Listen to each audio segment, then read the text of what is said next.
just economy, for a democracy that works of, by, and for the people, and to protect and enjoy nature. I'll pass it over to Elise. Thanks, Gretchen. My name is Elise Mack. I'm a member of the St. Louis Sunrise Movement Hub. I use she, her pronouns, and I'll be your other moderator this evening. Sunrise is a youth-led climate justice movement fighting for a Green New Deal for all. And we know that a just, sustainable future isn't something we can win alone. So I just want to echo Gretchen's gratitude for all of you being here today, for our 4 candidates, and most importantly, everyone who showed up to participate in tonight's forum. We are also co-hosted, unfortunately, but not joined, by Renew Missouri. Renew Missouri, their mission is to transform Missouri into a leading state in both efficiency and renewable energy. Renew Missouri was founded in 2006 to advance renewable energy and energy efficiency in the state of Missouri. In that time, Renew Missouri has advanced legislation, passed statewide ballot initiatives, crafted local ordinances, and represented these interests before state regulators in hundreds of cases. We are also very excited to be joined by our 4 candidates for the mayor of the city of St. Louis: Andrew Jones, Treasurer Tashara Jones, President Lewis Reed, and Alderwoman Cara Spencer. We're going to give them a space to introduce themselves in just a minute, but behind the scenes, I want to make sure that we're shouting out the people that are helping make this event happen. First of all, I want to thank Sierra Club St. Louis organizer Ashton Keenel, our interns Jane, Janice, and Talise, and the Sierra Club Eastern Missouri Political Group and its chair, Debbie Pratt, who will be helping us keep time for our candidates tonight. Additionally, I want to give a shout out to Sunrise Movement, Grace Tedder, Augie Mentz, whose name I probably mispronounced, and the electoral team for tonight's questions and support. Tonight, can we move to slide 2, please? Tonight, we'll be covering environmental issues in our city, such as environmental justice, racism, energy efficiency, clean and renewable energy and transportation, food apartheid, fossil fuel divestment, St. Louis outdoor spaces, and a safe and clean community. Elise and I will moderate these questions. We have a series of questions and time for questions for those of you that are joining us. Please put your questions in the chat box, or if you're watching us on Facebook, in the comments below. We will get to as many questions as possible. This event is being recorded. It is a forum, not a debate. Candidates will be allowed 2 minutes to respond to open-ended questions and 30 seconds to respond to yes or no questions. And we will warn candidates before we get started which is which. The moderators, Elise and I, will direct questions to candidates and then begin the timer. The moderators can ask clarifying questions in which each candidate will receive an additional 15 seconds to answer. Candidates will receive a 15-second warning and then will be muted once their time is up. Since we have just over an hour to discuss community priorities, being around and 3 organizations in this forum, we ask that everyone try to stay within these time limits and be respectful of each other. With that, I'd like to let our candidates introduce themselves. Starting in alphabetical order, Andrew Jones, please introduce yourself. Can you hear me? Yes. Fantastic.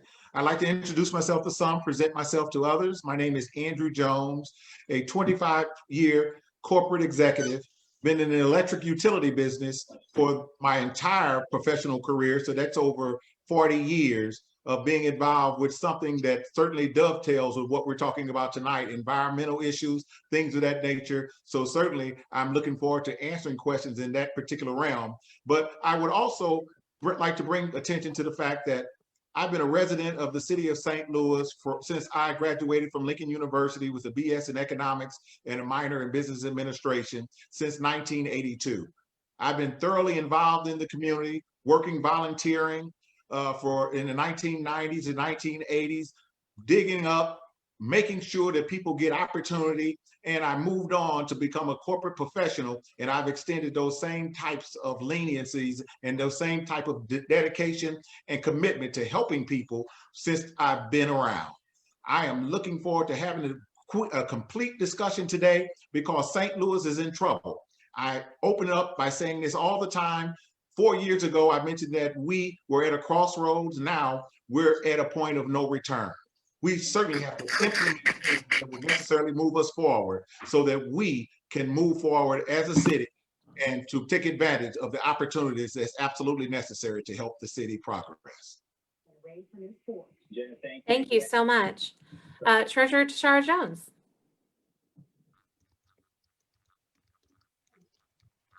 Good evening, everyone. My name is Tashara Jones, and I use the she series pronouns.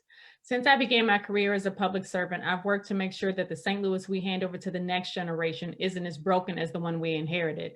And that means confronting the harsh realities of our past and saying yes to the brighter opportunities of our future. 20 years ago, I lost my mother to cancer. I was barely an adult and my life came apart at the seams. It took me 10 years to rebuild.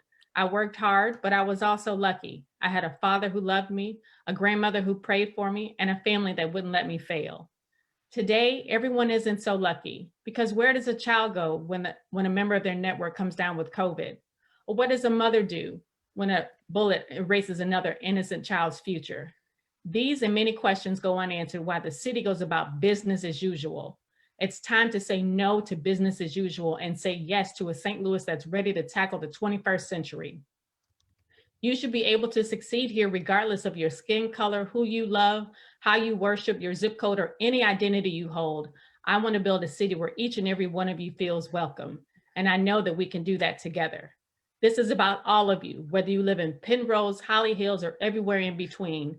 I'm running to create our St. Louis, united, strong, confident, and equitable. I need your help to turn my vision and platform into a reality. And on March 2nd, vote for Tashara Jones for mayor of the city of St. Louis. Thank you. Thank you. President Lewis Reed. Okay, thank you to the many partnering organizations that have made tonight possible. You know, I grew up one of 9 kids. My mother was a cook and my father was a mechanic. We were not a politically connected family at all, but my parents taught us to use our voices and to stand for those things that were right and just. Growing up, my parents sometimes struggled to pay rent and utility bills, but amidst all those struggles, some days without electric to light our homes and gas to heat it, my mother taught us and told us without even saying a word, she showed us and said that things were going to be okay. Mama taught us to respect the opinions of others and to own our failures, even more so than our successes.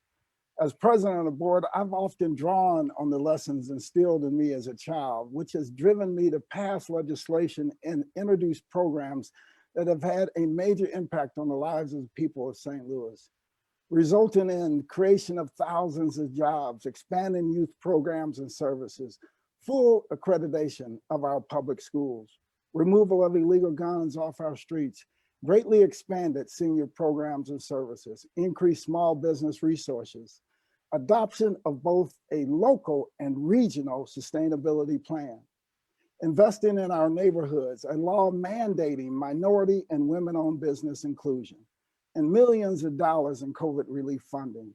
This list does not represent my total body of work, but I'm asking you for your vote and support on March 2nd to become the next mayor of the city of St. Louis. My record on environmental and sustainability efforts speaks for itself, and we can and will be a stronger, safer, more unified St. Louis. Thank you. Alderwoman Spencer. Good evening. Thank you all for being here tonight. I really appreciate this forum. It's my hope as we start this evening that the president of the board staffer is not going to continue to make fun of the candidates for the rest of the evening. I have to say, I never thought that I would be running for mayor. After all, I'm the first in my family to obtain a college degree studying mathematics at Truman State University, paying my own way through school, slinging burgers. In 2015, I was just living a normal life here as a single mom with a normal job when the only free public pool on the South Side, a safe place for our neighborhood kids and their families, was closed by the city with no plans to reopen it. So it was that year that I ran for alderman against a 20-year incumbent in a race that the pundits said looked impossible. But I won, and I got right to work on that pool with relentless determination and got it up and running before summer hit. Now that pool serves as a symbol for what our neighborhoods used to look like and what they can look like. if we lead with a citizen-centered focus at the heart of our actions. Since my first day at the Board of Aldermen, I have stood up for everyday St. Louisans. I passed legislation reining in the payday lending industry, established an air quality control monitoring program, and focused on other issues of environmental racism. And I came down hard on absentee landlords like Paul McKee. And while others in City Hall were working to privatize our airport, I worked with activists and the advocacy community against those special interests and won. I love St. Louis and I believe in us, but we have some real challenges. We need a mayor that will tackle these issues of poverty, racial disparities, and environmental racism with the same energy and citizen-centered fervor that I came to the table with relentlessly when I fought airport privatization. We are a phenomenal city with the biggest, mightiest river in the nation, with the best zoo, the best baseball team, and the best people. I'm running for mayor to change course, to change direction, and to make St. Louis what it can be.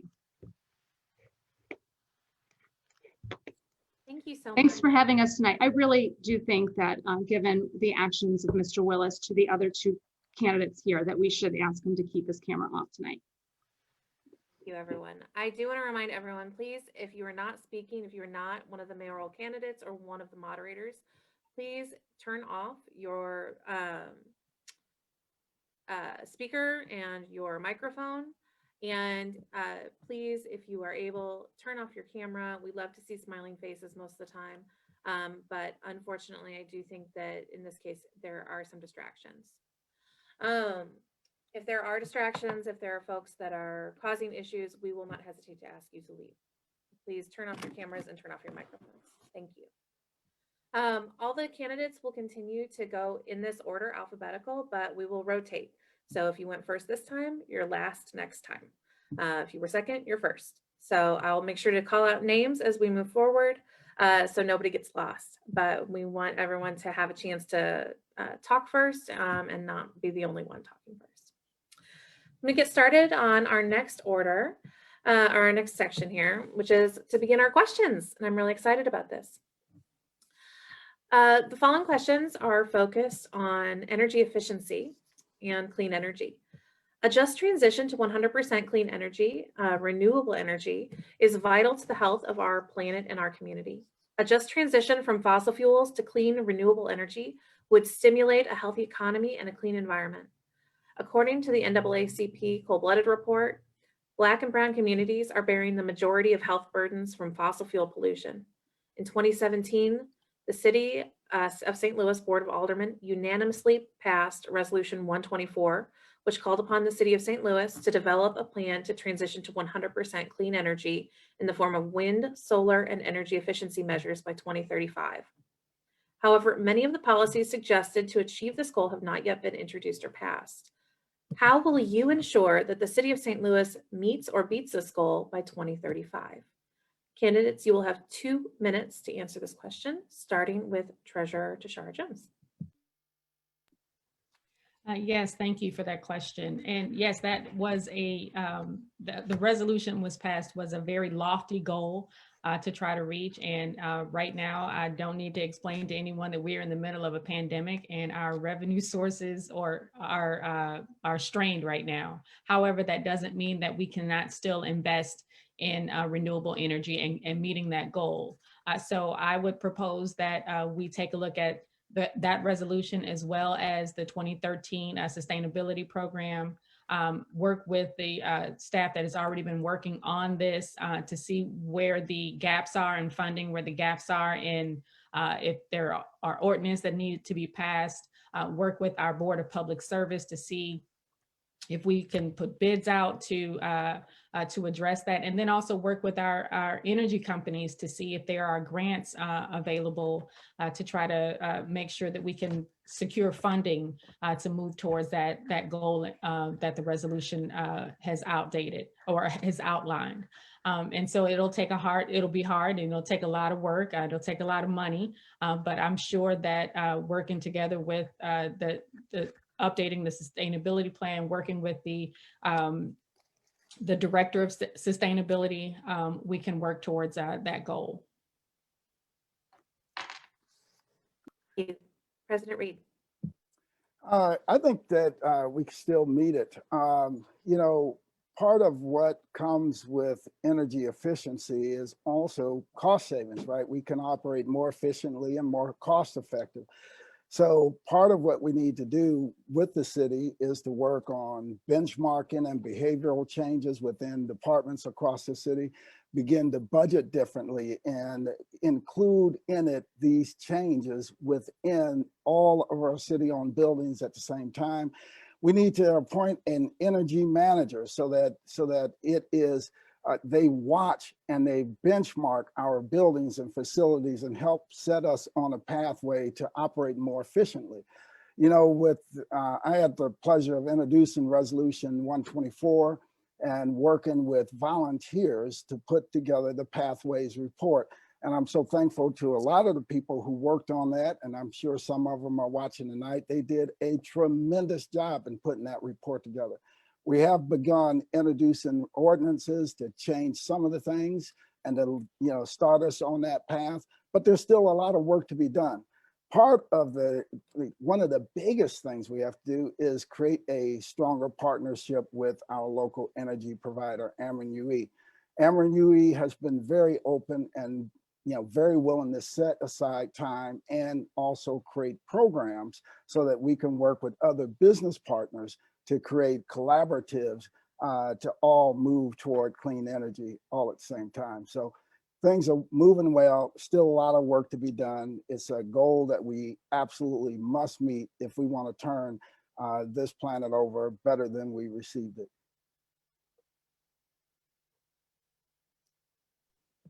Thank you.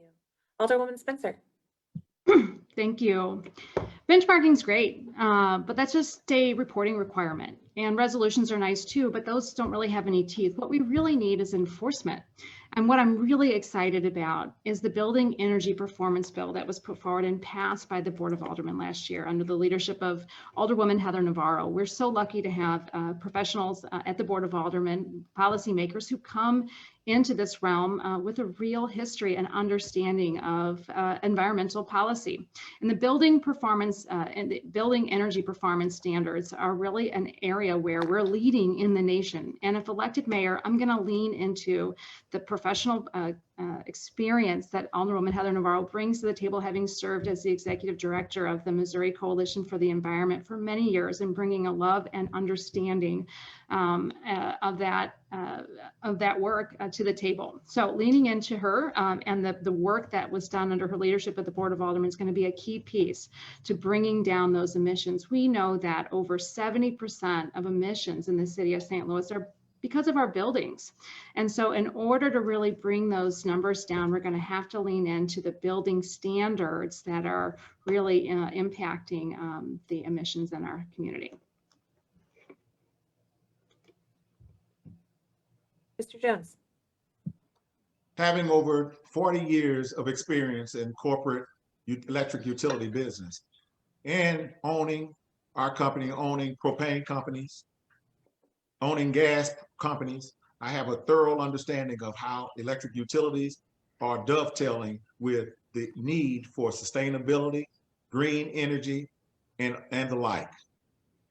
We certainly need to move to the 21st century in making sure that we adopt sustainability in its clearest form, green energy to its clearest form, but we also can't be delusional in some of our positions, thinking that we can cross thresholds that are going to take a lot of time and energy to reach them.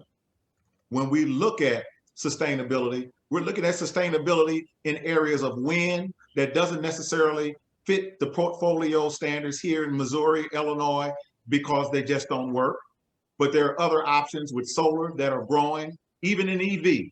At my company, we've adopted EV programs and we're moving forward with them. And we certainly look at things as being efficient and effective in what we do. That is the key.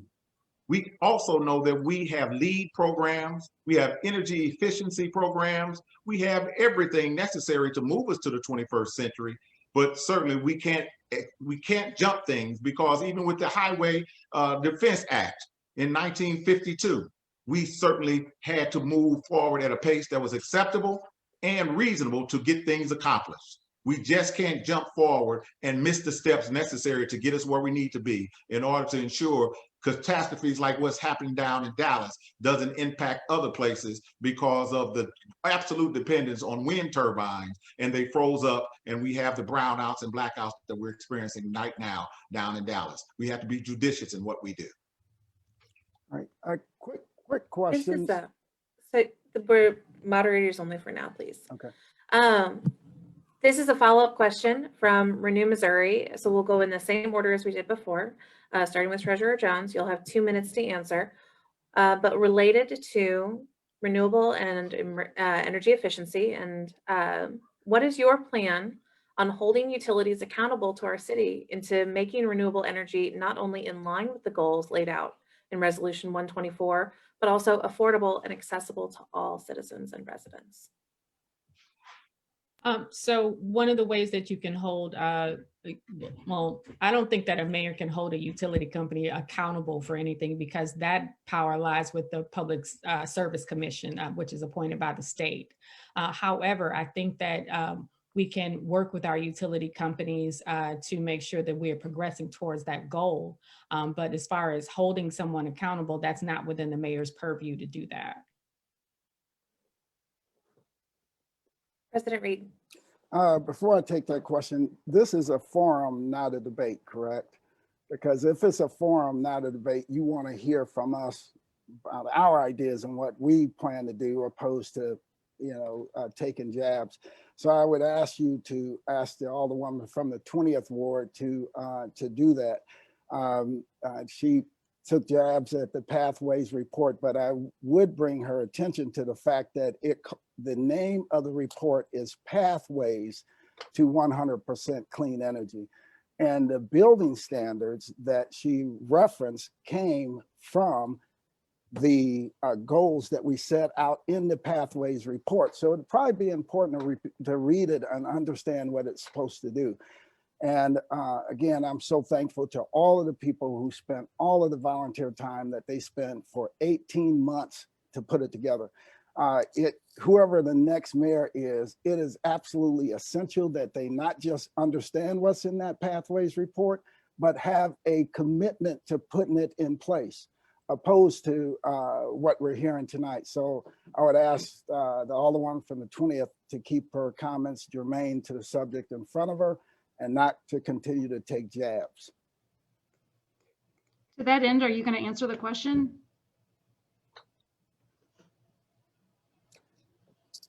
So let me understand. So it's okay for us to ask each other questions? If it is, we could begin that. If not, as the moderator, it'd probably be a good idea for you to let her know that she is not free to ask me questions. Otherwise, if the rules are going to be relaxed, then we'll just operate like that. I need to be clear. This is a forum, not a debate. Okay. So thank you for your answer, President Reed.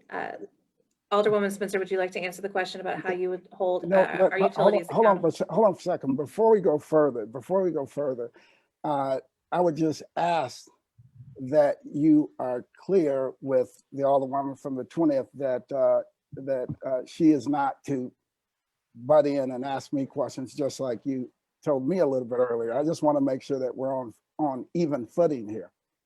I appreciate that. Okay. I do ask all the candidates, please answer the questions. You are able to refer to policy that is already in place or that you're interested in, but we'll refrain from candidates asking one another questions. Cara Spencer, Alderwoman Spencer, your turn to answer the question. Thank you for the opportunity to answer this question, and I appreciate you all hosting this forum and keeping us all in line here. The question was about how, as mayor, I would hold the utilities for doing their part. The treasurer has a great point that the Missouri Public Service Commission really oversees our utilities. I would add that the City of St. Louis is also a partner with our utilities, in particular Ameren, with whom we are not only one of the largest customers here in the City of St. Louis, but we also partner with them to give them permits to dig up our streets and do infrastructure. And we also have a big, huge bully pulpit. And as mayor, I would use that opportunity to work with Ameren to meet their goals as our only electric provider here for the City of St. Louis. And we carry a lot of weight in that regard. And, you know, to be partnering with our electric provider is a good thing. And Ameren, I have to give some props to, has done a nice job partnering with us when we asked them to come to the table. But I do recognize that the City of St. Louis hasn't been as demanding of our utilities as we really could be, making sure that they're digging up the streets in an organized manner and repaving and doing their part to be a good partner on the back end. And the same is true of their energy standards. So if elected mayor, I will certainly use my position as mayor to hold our utilities, particularly Ameren, accountable for meeting those standards. Thank you. Mr. Andrew Jones. I certainly will build a collaborative effort to make sure that we're in sync with our electric utility provider, Ameren, Missouri. I worked at Ameren for 20 years. I currently work for an electric co-op for 20 plus years. Ameren is governed by the Missouri Public Service Commission. Quiver River, that's outside of Ameren's territory in St. Charles, is an electric co-op, and they're not governed by the Missouri Public Service Commission. They have autonomy, but they answer to their membership owners.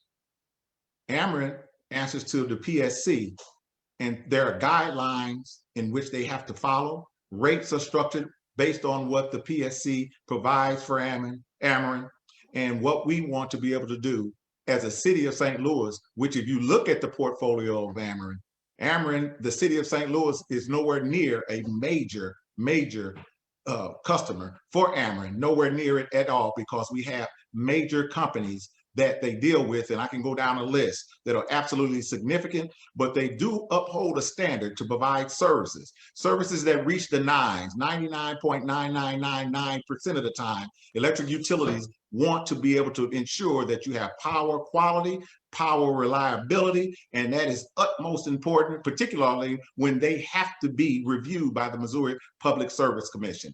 We certainly want to make sure that we have a collaborative effort with Ameren. We certainly want to make sure that we uphold our end, because certainly from a slanted point of view, a lot of people look at it and say that we're doing everything that should make it a collaborative effort, but you hear the gripes, you hear the back talking relative to the fact that the city has not met up to their end of the bargains in dealing with the construction aid, but certainly they're in there to help. We need to leverage that help. And certainly I've been involved with Ameren, again, for 20 years, still involved with them with transmission. And certainly they can be slow like any organization, but their purpose is to serve, and they're governed by that. And we certainly want to move the city in a direction where we can be collaborative. Thank you very much. We're about to end our energy efficiency portion. We have 3 yes or no questions. As a reminder, the candidates will have 30 seconds. You can answer yes, no, you can refuse to answer, but you have up to 30 seconds. And just a reminder, yes is a full sentence and so is no. So feel free to stop there. But we're going to go in the same order. So this again starts with Treasurer Jones. As mayor, would you support the city adopting the most up-to-date energy efficiency building standards, the International Energy Conservation Codes, and installing solar on city-owned buildings? Yes. Is that Treasurer Jones? Yes. Excellent. President Reed? Absolutely. Alderwoman Spencer? Yes. And Mr. Andrew Jones? We certainly want to move forward where we have the most efficient programs available so that we can optimize what goes on and not distribute costs to others outside of it by not being diligent. But absolutely, yes. Should St. Louis ban natural gas hookups in new and rehabbed buildings? Treasurer Jones? Should the city of St. Louis ban natural gas hookups? in new and rehabilitated buildings? I don't have enough information to answer yes or no on that question. President Reed, Not at this time, no. Alderwoman Spencer, I don't have enough information to answer that question at this time. and Mr. Jones. We certainly don't have enough information to answer that question and the impact that it will have if you try to undertake something like that. Do you support increasing funds and access to weatherization programs, such as the Low Income Weatherization Assistance Program, otherwise known as LIHEAP, and provide HEPA filters for residents' homes? Treasurer Yeah. Jones. Yes. President Reed. Absolutely.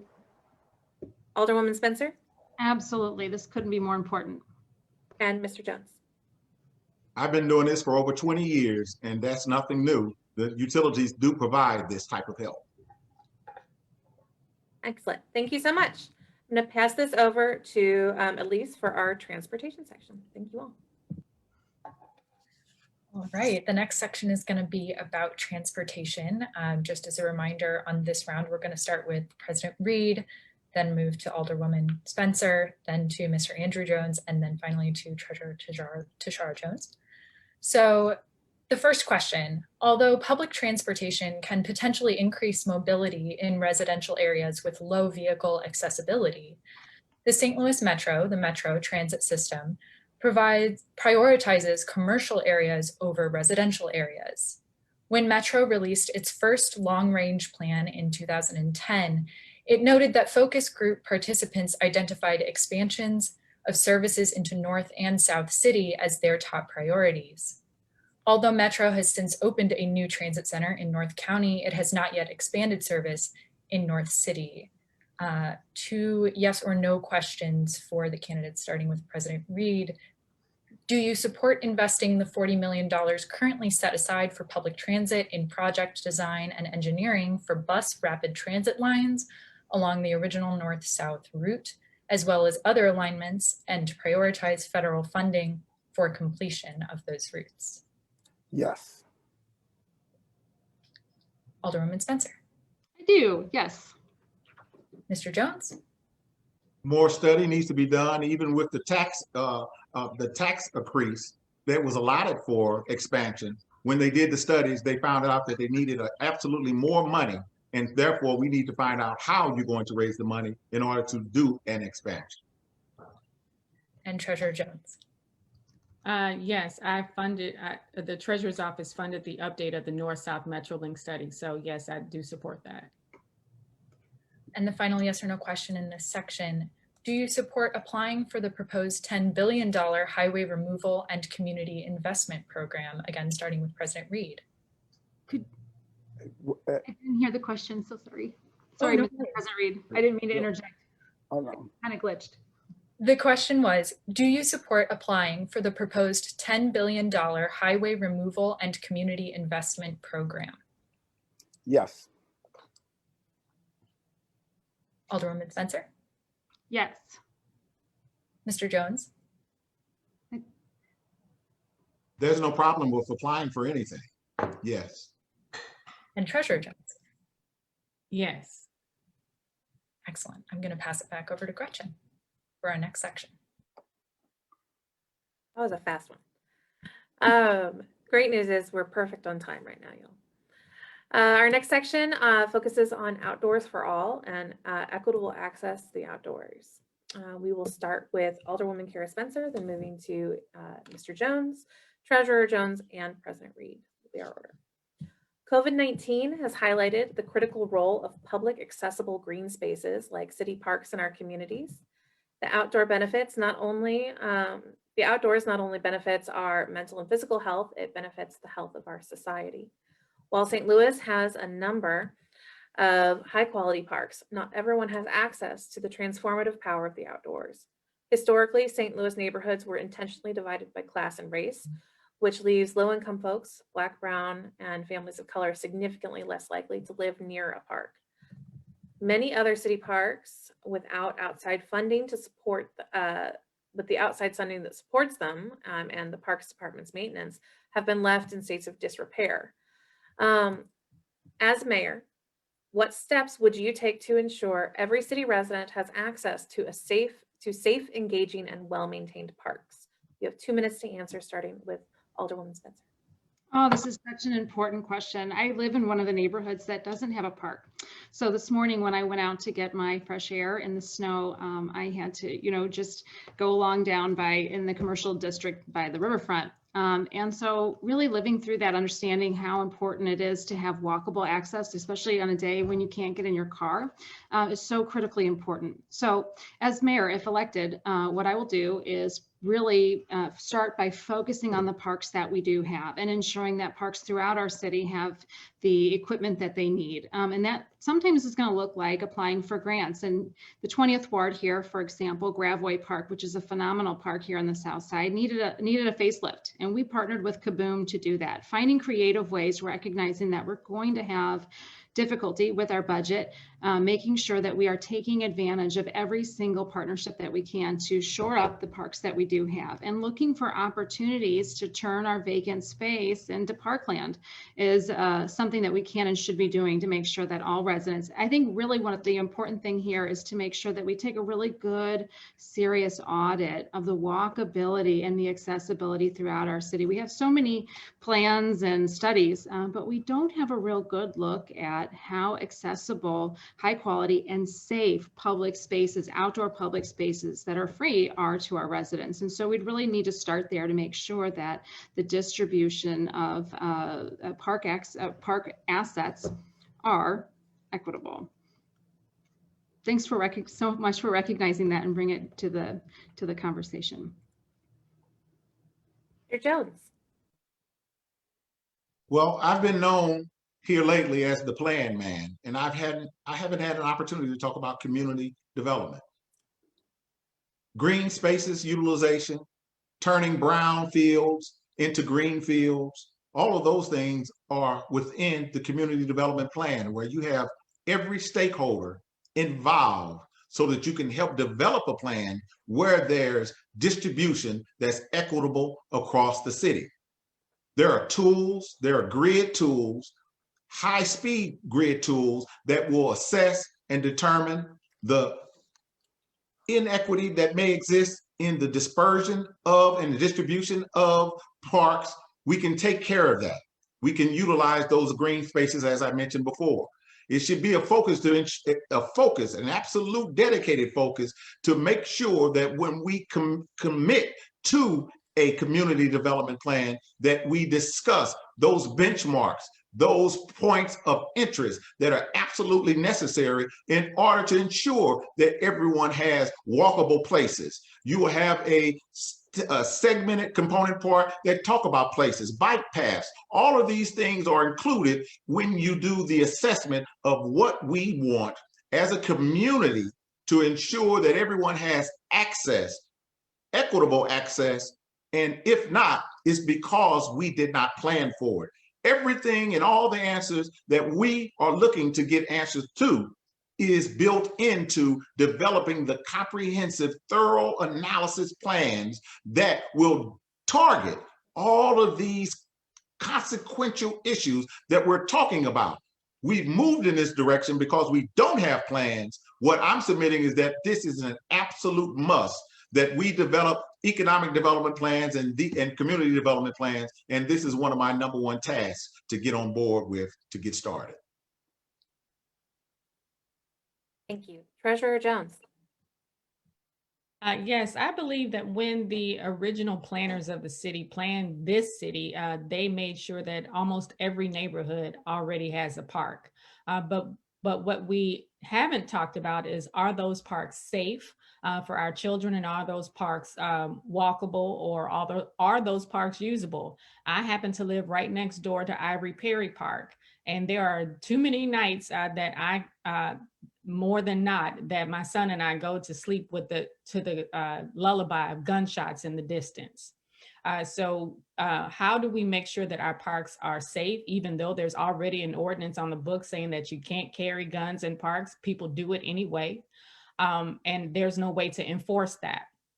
So I think that this goes back to our larger issue of public safety in our city and how do we address gun violence, which we've had the most violent year on record, and how do we address it in a holistic manner. And then that makes our parks safer because people have access to opportunity to pick up a paycheck instead of a gun, to take care of their families, and that in turn will hopefully make our parks safer.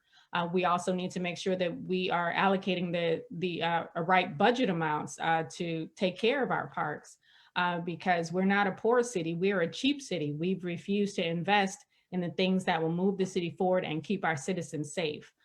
So those are the sort of things that I think of when we talk about our parks in the city. We have enough, we just don't invest in them, and we don't make sure that our parks are safe for everyone to enjoy them. President Reed. Well, first, thanks for the question. This is, essential to, clean living and, having, a city that attracts and keeps our young people. When I created Bike St. Louis, one of the original things I wanted to do with Bike St. Louis was to connect all of the parks throughout the city of St. Louis in a network of bicycle routes that could be utilized for, running and other things. And we were able to do it. And we now have hundreds of miles of routes throughout the region, right, of Bike St. Louis. So, it's initiatives like that that can help to transform our parks.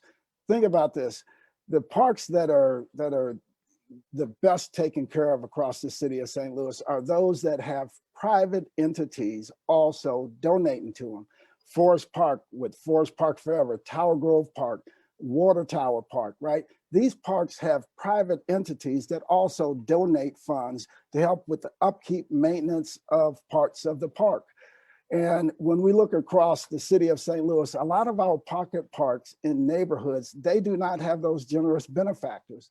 So part of what I'd like to do as next mayor of the city of St. Louis is create a Forest Park Forever for other parks all across the city of St. Louis to allow a mechanism so that private benefactors can donate solely for the park that they have adopted. And that would help our youth tremendously. It would help just add more value to the housing stock in the city of St. Louis and create a greener, better St. Louis. Now it's time for the quick turnaround, starting with Alderwoman Spencer. Yes or no questions. Do you support increasing accountability and transparency in the city's waste management services through publicly accessible data? 100%. Mr. Jones. Absolutely, and that should be available now. Why isn't it if it's not? Treasurer Jones. Yes. President Reed. It's absolutely required. Hopefully we get a chance to talk about why shortly, but it's required. We're losing a lot of money, and a lot of our things that should be going to recycling, now it's going to the dump because it's more profitable for the company that's managing it to send it to the dump. Do you support retaining the current city earnings tax in order to prevent cuts to city services like parks? Alderwoman Spencer. Yes. Mr. Jones.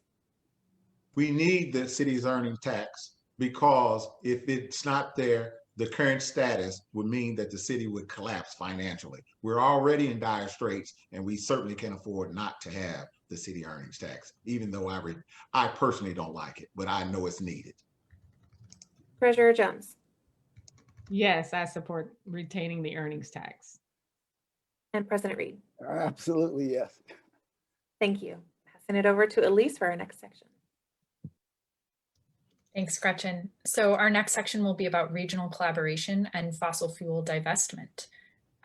We will start for this round with Mr. Jones, then move on to Treasurer Jones, then President Reed, then Alderwoman Spencer. Transitioning to renewable energy requires not only that we stop using, but also to stop funding fossil fuels and new fossil fuel infrastructure. Though not in St. Louis, the Enbridge Line 3 pipeline proposed in Minnesota would contribute as much to the climate crisis as 50 new coal-fired power plants and endanger 800 wetlands, along with 200 waterways. The pipeline is being partially funded by a $2.2 billion loan from banks like Chase, Citibank, TD Bank, and Bank of America. Groups like Sunrise are working to collaborate with Anisha Abe organizers standing against Line 3 on a grassroots level. How will you further collaboration between St. Louis and climate justice in the nation? Jones, you have 2 minutes. You did. There was a glitch there. I hope everyone else saw it. I did not get the last part of your question. Oh, I did not. My video froze. I'm so sorry. Where did you lose me? I think if you just ask your question again, I think they can get it. Is that correct? Yes. Oh, or just the question. So the question is, groups like Sunrise are working to collaborate with Anisha Abe organizers standing against Line 3 on a grassroots level. How will you as mayor further collaboration between St. Louis and climate justice leaders in the area, in the region, and in the nation? Beginning with Mr. Jones. Well, being the person that I am, being the executive that I am, I have to assume that I have to get the absolute best information that's out there. Just because someone said something doesn't necessarily mean that it is accurate. We have to do a collaborative effort to understand what the data is, what is saying that we should do, and how we should move forward. When you look at climate change, even if you were looking at it as anthropogenic, man-made, or however you look at it, we need thorough and comprehensive information in order to just make a decision in that regard. When we look at fossil fuels being utilized, fossil fuels for some is not an absolute tragedy because of what just happened here in Dallas over this past weekend with the freezing. If you don't have head and shoulder baseline ability to produce power, we will fall into a calamitous scenario, and we certainly can't do this. These are, just like I mentioned earlier, are steps that takes its time to get there, just like the highway system that was developed here in the United States in the 1950s. We thought it was going to take 10 years. It took almost 62 years to build out the intrastate system in order for us to enjoy what we have today. I'm submitting that sustainability is outstanding. Green is outstanding, but we have to do it in a judicious manner because the impact is not just anthropogenic. It's also because of man's inability to sustain itself in moving forward in the best possible abilities to get us where we need to be. We have to thoroughly think this thing through, and we can't have knee-jerk reactions based on information that may not be totally comprehensive. Treasurer Jones. Yes, just like I have a great relationship with our activist community on issues related to racial justice and the criminal justice system, I look forward to working with the activist community on the issues related to sustainability. So I would make sure that I have an open door policy, that we would have frequent meetings to talk about what your needs are. We would bring the experts to the table to provide more information, and then we would chart a path of activism forward. I believe that part of the mayor's job is to make sure that people are heard and people are understood, and they feel like that their government is open to them. And so those are the steps that I would take to make sure that you feel like your government is open to you and that I'm listening to your concerns. And we would bring all of the people to the table to chart a path forward to see if this is something that we should, that I can join you in and hopefully help you protest or help you get the point across that this is either a good thing or a bad thing. But I just don't have enough information to make a decision one way or another right now. President Reed. A lot of great things come from the protest community, and I think it's very important that we listen. I also think it's very important that we have government transparency, because through government transparency, we can better engage with the public, and a more informed public can really truly let you know what their needs are and what their wants and desires are. You know, one of the things that I will make sure of is that I have a funding in place for an executive director of sustainability, but not just have that executive director in place, but empower that executive director to influence policies and to influence budgetary issues that we're working on. Empower that director to work with the Parks and Environmental Matters Committee at the Board of Aldermen and the Budgetary Committee at the Board of Aldermen and the Housing Committee at the Board of Aldermen. And so that they also have all of the resources they need to look into these things and look into these issues that are being raised and work out policies and work out ordinance changes to meet some of those things. At the end of all of it, we all win because we have a cleaner, better environment. And we can turn this planet over better than what we received it. Alderwoman Spencer. So to really answer the question about leaning into regional leadership, I'll start by saying that we have focused the last 4 years of economic development, certainly the last year under the leadership of President Reed and privatizing the airport. And this was an effort. Oh my that God. we You guys, please. Please. I mean, you're gonna have Let's to not- eventually cut her off. This is ridiculous. Unless we're gonna have if we're gonna have President a debate, Reed. then let's have a debate. President Reed, please don't interrupt other candidates. Thank you, Gretchen. The question was about regional leadership, and why this is important is because we were really focusing our efforts, certainly under the last year, on privatizing our airport without communicating with our regional partners and with the surrounding community, the community in which this asset's located.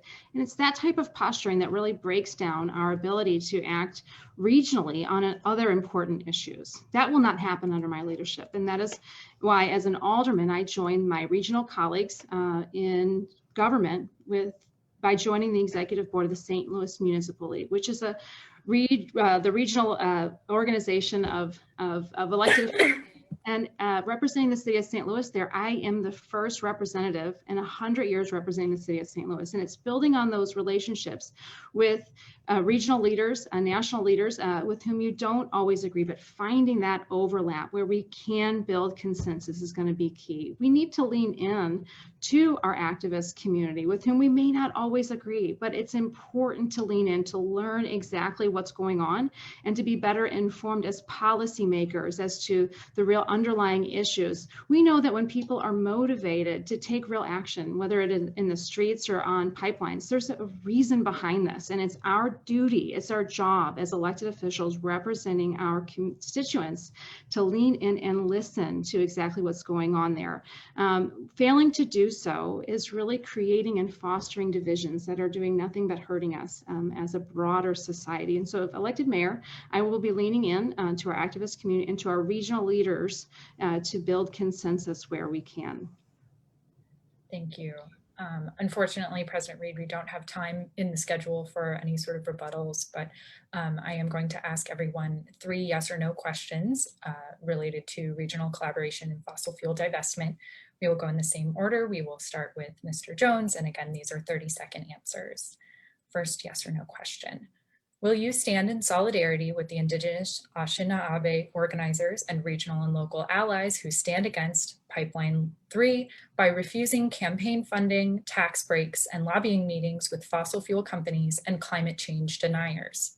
Mr. Jones.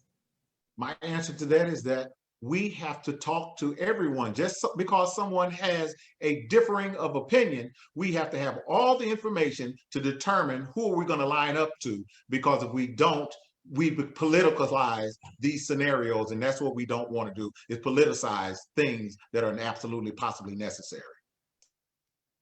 Treasurer Jones. I don't have enough information to answer that question, yes or no. President Reed. What was that question again? It's a lot to it. I want to unpack it a little bit. It is. So it's asking if you'll stand together with Line 3 organizers to refuse campaign funding, tax breaks, and/or lobbying meetings with fossil fuel companies and climate change deniers. The reality is that fossil fuel companies, they're not giving campaign donations to me because I'm leading the environmental initiatives in the city, Ready for 100 and all of those things. So I'm not their favorite guy right now. And Alderwoman Spencer. Absolutely, yes. All right, the next yes or no question. Will you say no to new fossil fuel infrastructure being built in the city of St. Louis? Mr. Jones. Well, I'm not familiar with any fossil fuel infrastructure being built. If you're talking about lines for distribution, we need to get power to where power is utilized by our end users, the customers, the city of St. Louis, and residents. So I'm not exactly sure what the question means, other than me speculating that if you're talking about eliminating distribution within the city of St. Louis, we can't survive without distribution of electricity. Treasurer Jones. I don't have enough information again to answer that yes or no. President Reed. That could have very far-reaching implications. So I wouldn't be able to answer that one right now. Alderwoman Spencer. My inclination would be yes, but lacking full information about it, I'm unable to definitively say yes. But I would lean in that direction, certainly. Thank you. And that is our last yes or no question for this section. So I will pass it back over to Gretchen. All right, this last section is about local control and the city of St. Louis. We will begin a 2-minute open question with Treasurer Jones, then moving on to President Reed and Alderwoman Spencer, and finishing with Mr. Jones. As we discussed in our first question, Resolution 124 was passed by the St. Louis Board of Aldermen with the support of Mayor Lyda Cruson, pledging to bring the city to 100% renewable energy by 2035. However, the Missouri legislature has 2 pending bills, House Bill 488 and Senate Bill 230, that would take away the ability of the city of St. Louis and other counties or municipalities to control what type of energy is used by residents. These bills are a direct attack on the city's climate action plan. What would you do to push back on the attacks in Jefferson City against our right as the city of St. Louis to make decisions to protect our health, clean air, and confront the climate change crisis? Again, with Treasurer Jones. Yes, as a recovering legislator, I served 2 terms in the Missouri House of Representatives. And when I finished, I was Assistant Minority Floor Leader. And I can tell you that the legislature that we have now is not the legislature that I served in from 2008 to 12. And when I mean that, I talk about how we were able to compromise, and how compromise was not a dirty word, and also how the leaders of our urban centers were respected when they would voice their opinion against certain legislation. And nowhere is that more prevalent than not only the bills that you mentioned, but also on gun control bills that are currently moving through the House. It seems that our Missouri legislature loves to talk about local control, but they don't practice it. And it's only they only scream about local control when it concerns their particular counties, but love to strip local control away from our urban centers, which provide 2/3 of the tax revenue for the state of Missouri. So I would again use my existing relationships in the Missouri House, the ones that are left, to try to plead with them of how this flies in the face of local control, and try to make sure that they try to do whatever I can to lobby them to vote against these measures. But you know, they've already passed several bills stripping our local control. I hope it's not a lost cause, but I would definitely lobby my former colleagues to try to see if they would not vote for these particular measures. Thank you. President Reed. Well, this actually has a little bit to do with climate justice when you think about it. When you look at, the people in Jefferson City having the power to impose things on the city of St. Louis without regard to the people that live here. you see some of those same types of behaviors at the Board of Aldermen amongst certain aldermen like Alderwoman Cara Spencer, when aldermen in North St. Louis say that they need various different things and they would like support with those things. And people like Alderwoman Cara Spencer absolutely disregard the value of those statements. So you have the same type of thing happening between the city of St. Louis and Jefferson City. So what we have to do, the same thing that those aldermen have to do, they have to build alliances with other people with same thoughts and same ideas and people who will listen to them. We have to do the same thing with the state. We're going to have to build alliances with other like areas across the state of Missouri, like Kansas City and other areas that have the same needs that we do. And with that coalition, all of us are going to have to use our lobbying teams and really push our local delegations at the state level to do everything within their power to rein those things in. But you cannot go it alone. You need partners. So what I would do as the next mayor is work to build those partnerships across the city. The same thing I do when I'm working with the African-American aldermen to get around some of the things that Alderwoman Cara Spencer tries to stop. And we've been successful, and we will be successful in changing things at the state level also. Thank you. Alderwoman Spencer. Thank you for the opportunity, Gretchen. Quite frankly, I've had it with the state legislature. They are preempting us at every turn, from protecting our environment to protecting us from guns. We are the economic engine of the state of Missouri, and it's time we start acting like it. The bill banning guns in our city parks, I led the way on that and I passed it. We pushed the envelope there. And if I'm elected mayor, we're going to enforce it, because we shouldn't have guns in our parks. And in the same way, we should be pushing the envelope when it comes to protecting our community from contamination. When I learned that the biggest disparity in health outcomes was in emergency level asthma visits to the ER, I got to work.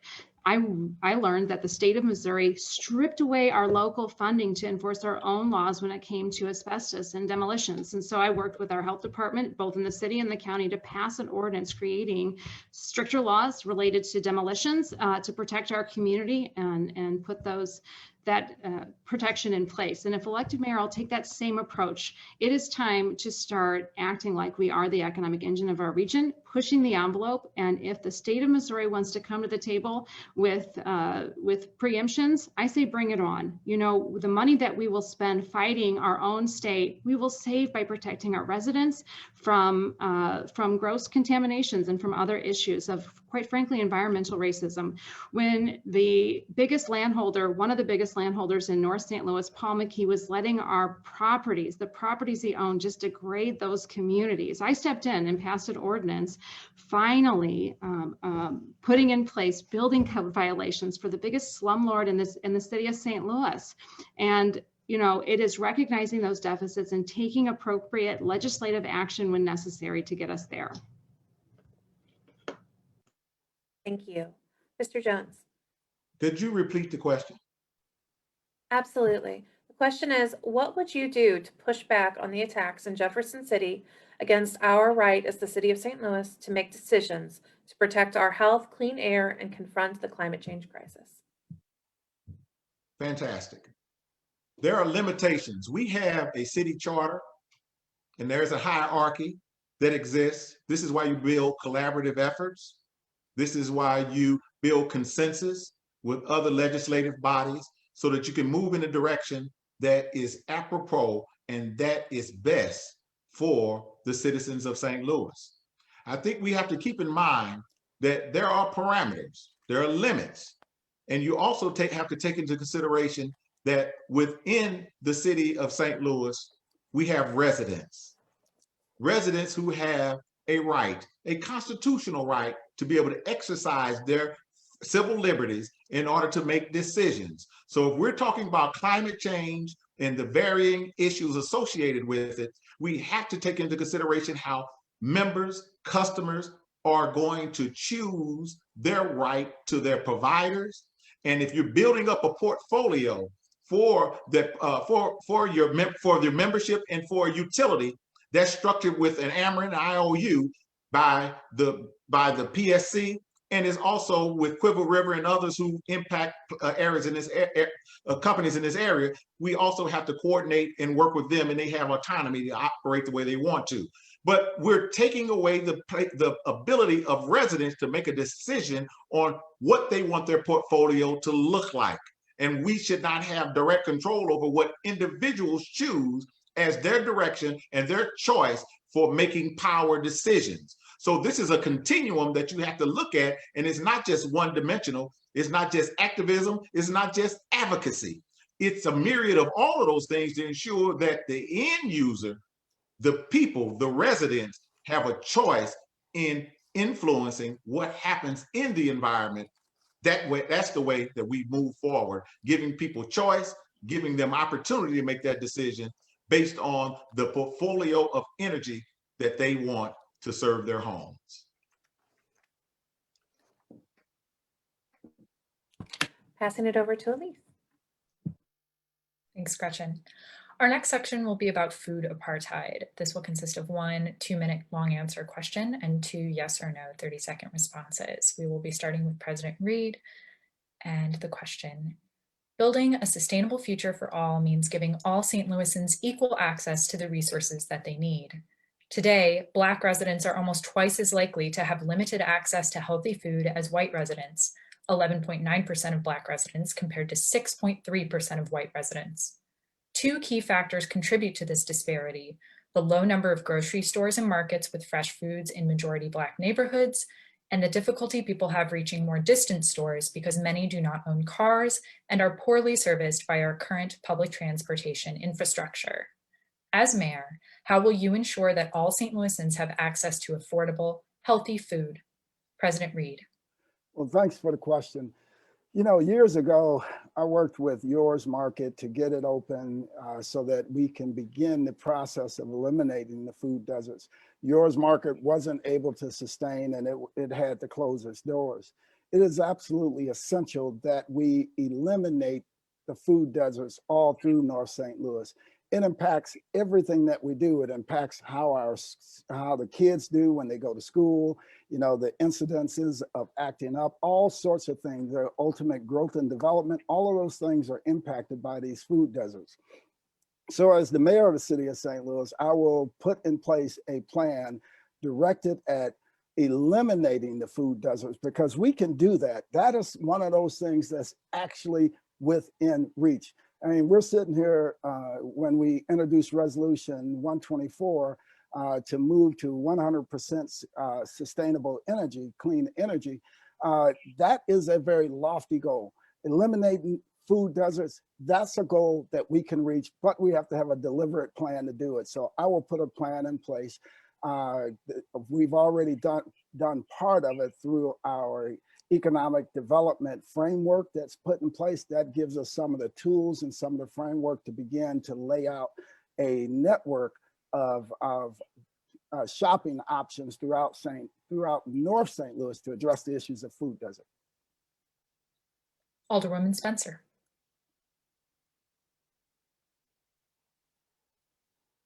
A hard time getting my unmute. Sorry about that. Yes, food access is so important. You know, if elected mayor, I will first and foremost reorient how we are doing economic development from being one that is reactionary and reacting to the development community to being proactive and identifying what you just mentioned, getting grocery stores and food access in areas where we need it most. So this is a key component to making sure that we have those access areas. Working with a non-traditional providers of food like the Metro Market, and making sure that we can, where we can't build, we can't right off the bat get those things in the built environment, that we can at least provide access. And working with our advocacy community. A couple of years ago, worked with the Food Policy Coalition, Melissa Vatterott, and those folks over there to identify some policies that we could put in place, and furthering the mission of the organizations that know best how to make sure that we are getting access where we need it in traditional and non-traditional manners. So expanding the access of our community gardens and making sure that those who are growing can sell on site. This is a bill I passed a couple of years ago to make sure that we could break down the cost barriers of both traditional and non-traditional access to food. So leaning in and listening, and certainly reorienting our activity to be much more proactive so that we can be identifying and incentivizing that work that we need in our communities, like access to food. Mr. Jones. How did we get here? Precipitous decline, politicians inept. This is not a default position. This is just ineptness, and I would say at some level incompetence, because we talk about that Delmar divide. That divide exists because leadership or lack of leadership allowed this to fester and grow. It is now metastasized all across this particular region. This is why we also have population decline in the city of St. Louis. We have to now create an environment where businesses, and this hasn't been taken into consideration, businesses have options. Grocery store chains have options. And the main thing that all businesses are in pursuit of is profitability. And we've allowed outlandish crime, homicides to exist that scares proprietors away. And who's left? Those on the fringes. And then we have lip service relative to what we're going to do to try to save them. This is why I've asked the question, are we serious, or are we just pontificating and having fun at the expense of others who have to suffer because of leadership hasn't done their job? I've asked and lamented over and over for 8 years, where's the economic development plans? I'm hearing the terms economic development plan and the actions and the suggestions of economic development plan, but we don't have a comprehensive one now. We still don't have one that addresses those needs to get jobs, to get businesses to feel safe in relocating, because you can't legislate your way out of this. You can't policy your way out of this. You have to build the environment that business owners want to come back here, feel safe, know that they can make money, and then it takes care of people. But if those people are engaged within the parameters of what we plan for, they will be injected into this. They're abandoned, they're on an island because leadership has not done what's necessary to pull them out, to help them get out. I want to teach them how to fish, not give them a fish. Treasurer Jones. Just like investment and economic development in certain neighborhoods is intentional, disinvestment and the decay of other neighborhoods has been intentional.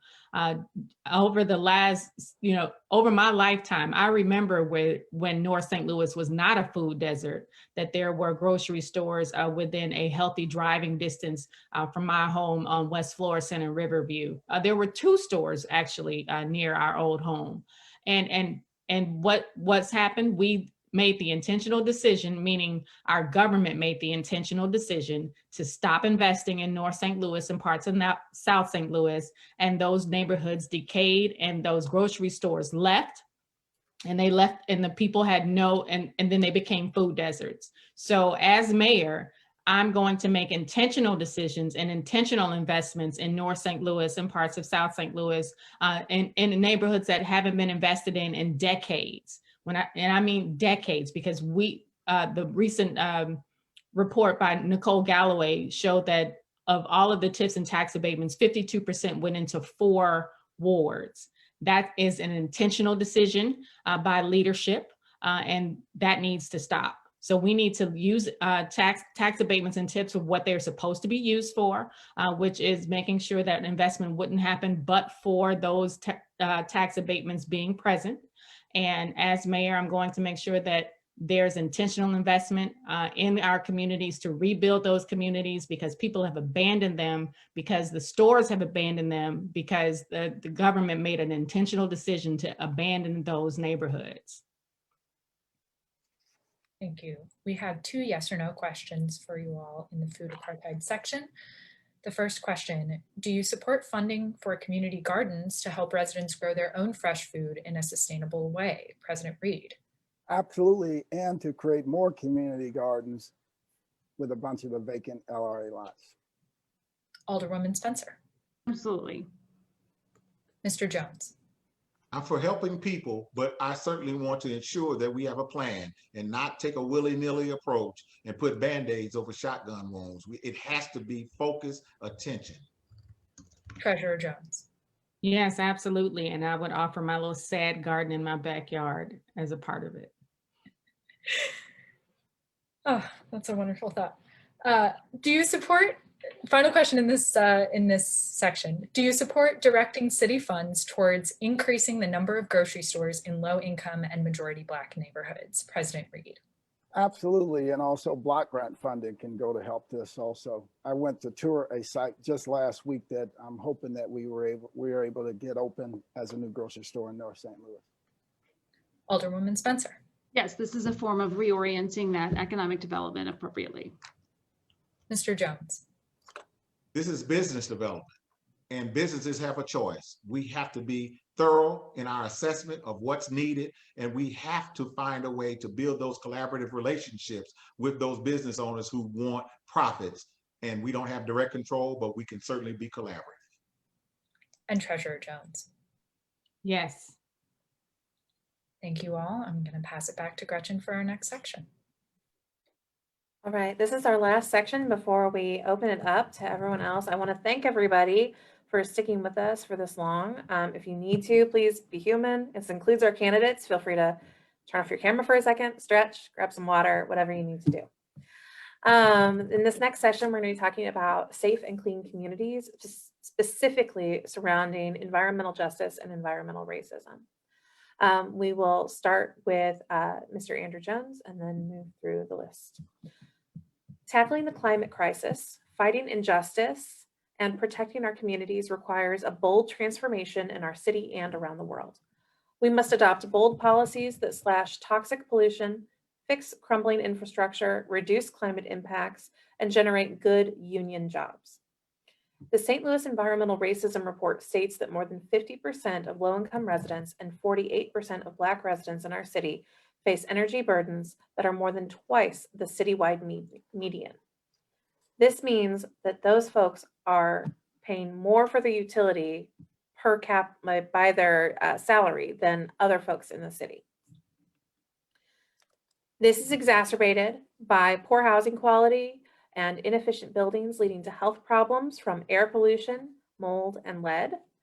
How will you, as the mayor of City of St. Louis, make the city a model of just environmental transformation for other cities across the state and the world to follow?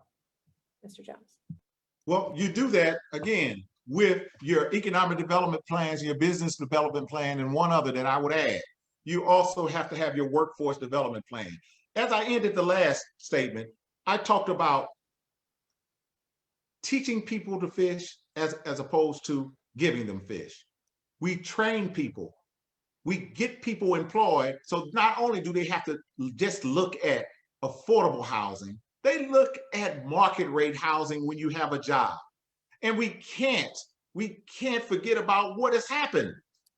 The people that are left in these disparate environments, they are left there intentionally. I agree with Tashara.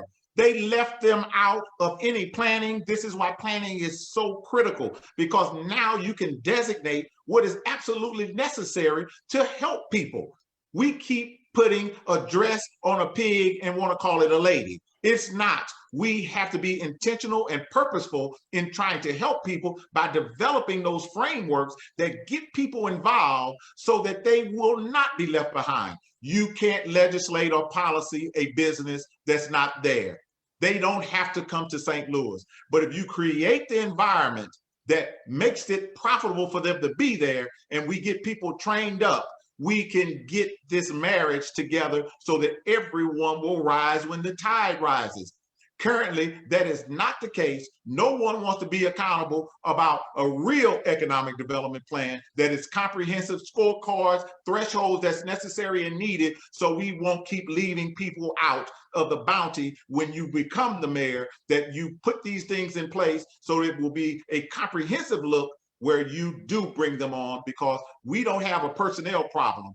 I mean, we don't have a jobs problem in this area. We have a personnel problem. We have to get people trained up with the proper workforce development so they can't be utilized and misused by the political machine that wants to see them there. It must be the key that they want to see them there because they're not doing anything to help them get out legitimately.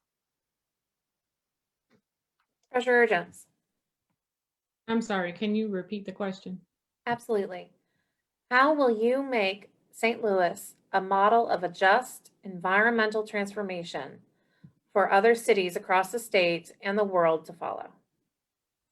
Yes, so I think that we're in a very good position right now with the recent election of, or recent inauguration of Vice President Harris and President Biden. And the people that they are appointing are putting racial equity at the center. And that can is that more evident than our HUD Secretary, Marsha Fudge. So I look forward to working with our HUD Secretary to see what programs are available, working with SLDC to make sure that investment is intentional. But it also goes back to my previous answer. Just like investment is intentional, disinvestment is intentional, and disinvestment in North St. Louis has been intentional for the last several decades, and it's time to stop ignoring entire swaths of our city, because St. Louis cannot succeed if half of it is left to fail. And so I will be, as mayor, I will make sure that I am intentional about our investments, put racial equity at the center, and address the environmental racism and the systemic racism that exists in this city, because it's not just environmental, it's systemic. And just like systems are built by people, they can also be dismantled by people. President Reed. First, by implementing the Pathways report and all of the component pieces that are in that. If we are successful at doing that, we will lead not just the Midwest, but this nation as it relates to cities transferring and moving to clean energy. But more importantly, the first part of the question was related to environmental justice for people who spend an unequal amount or disproportionate amount of their incomes for energy. Look, the real question here is, how do we assure economic equality and economic justice so that people can have one good paycheck, one good career, opposed to multiple paychecks, so that they can keep the power on, keep the electric on, and keep the gas on within their homes? You know, if we implement the Pathways report, part of what will happen is that it will be, we can lower the energy costs for the average people across the city of St. Louis, the average homeowner. When we are building affordable housing units, we need to require that those affordable housing units are built with renewable energy in mind and built so that they are energy efficient. When we inspect apartment buildings, before the new resident goes in, we need to have our inspectors understand what to look for so that they know that we are meeting the energy efficiency standards that are set forth by the city.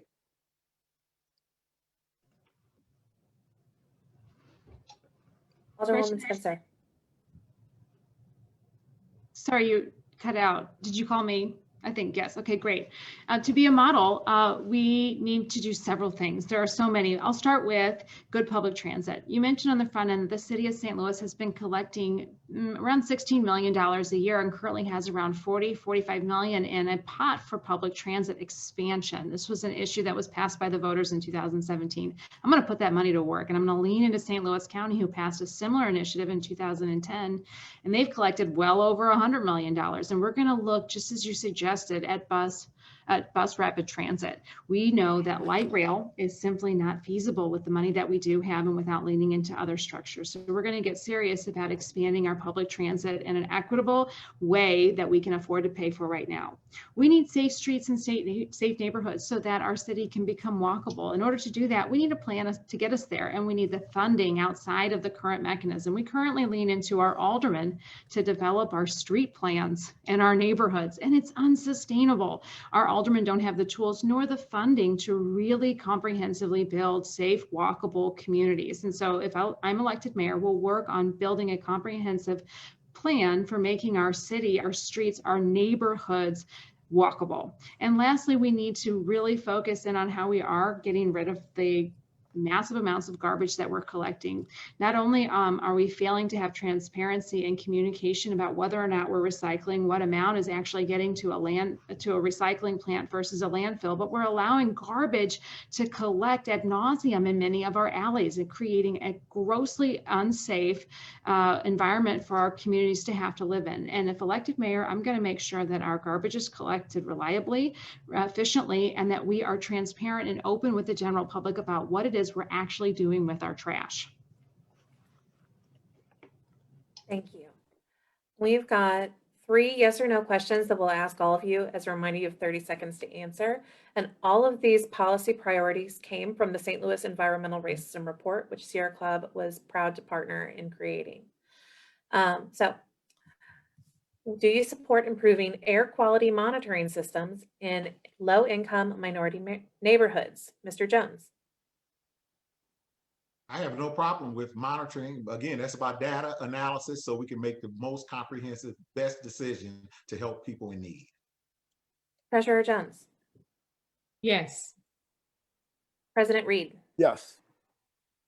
Alderwoman Spencer. Yes, I'm so proud I brought that program to St. Louis, and I look forward to expanding it if elected mayor. Do you support mandates holding landlords accountable for conditions of tenant housing that can increase and worsen asthma symptoms and expose tenants to unhealthy levels of lead and mold? Mr. Jones. Certainly want to eliminate all of those issues and challenges that impact negatively our residents here in the city of St. Louis. So I would lead any initiative that hampers and negatively impacts our citizens. Treasurer Jones. Yes, I support a tenant bill of rights that says all of that. President Reed. Absolutely. Clean, livable housing should be just a base requirement for anyone who's renting an apartment building in the city of St. Louis. Alderwoman Spencer. Yes, I'm committed to implementing a problem landlord unit. Will you support community-led policies to reduce the high rates of illegal dumping and vacancies? Mr. Jones. Certainly, we want to eliminate any of those types of issues, even if we have to be creative, if we don't have enough funding to put up placebo cameras, anything to deter all of those types of illegal actions. Treasurer Jones. Yes. President Reed.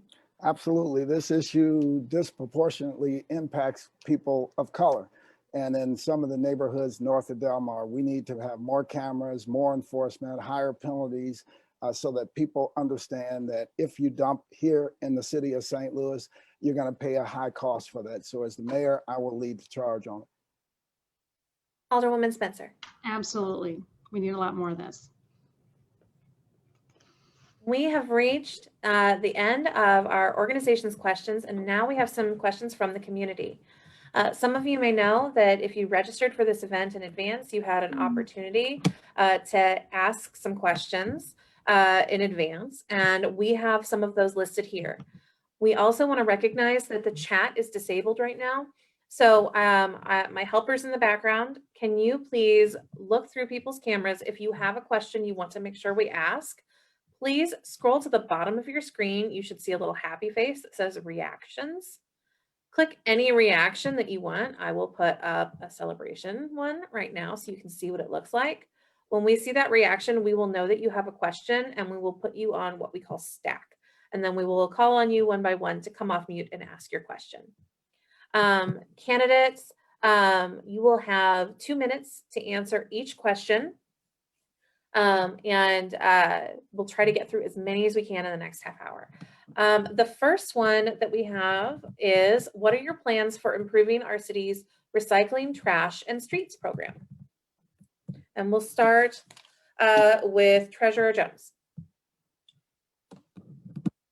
So I've received many complaints about our recycling, trash, and streets program, and frankly, it needs to be reviewed and scrutinized to make sure that we are providing good services to our citizens.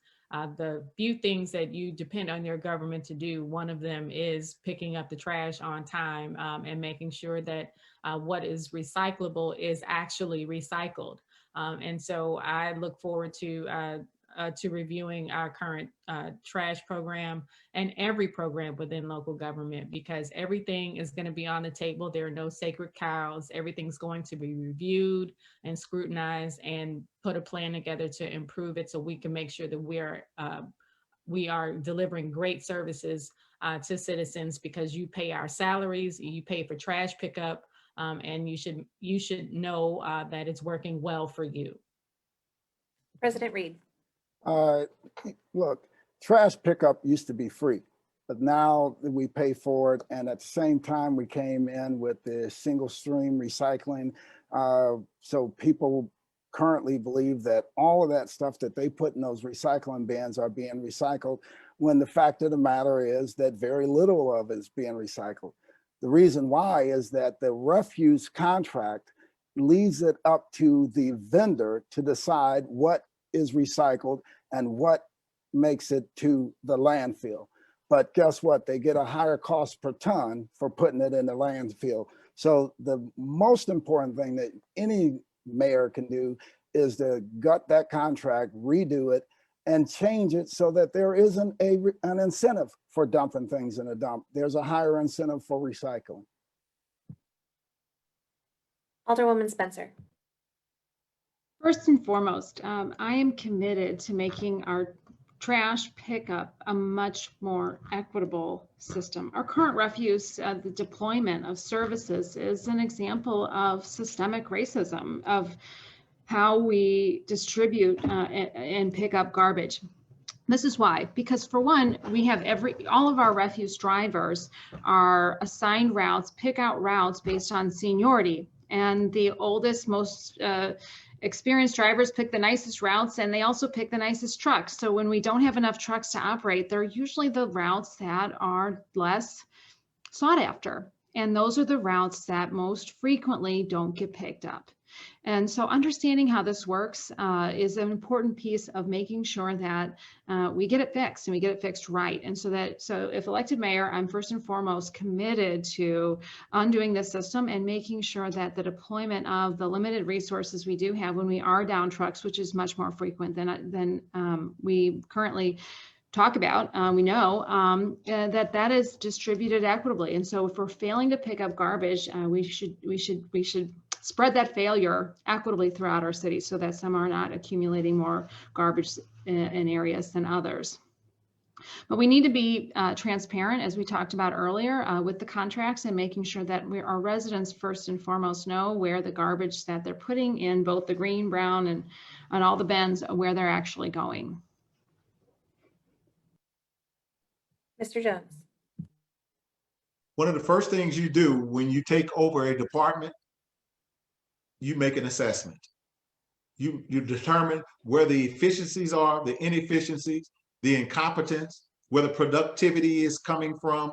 And hopefully there's not a lot of the Pareto principle of the 80-20 rule, where you have 20% of the work, 20% of the people producing 80% of the outcomes. We have to try to eliminate those things and make the assessment.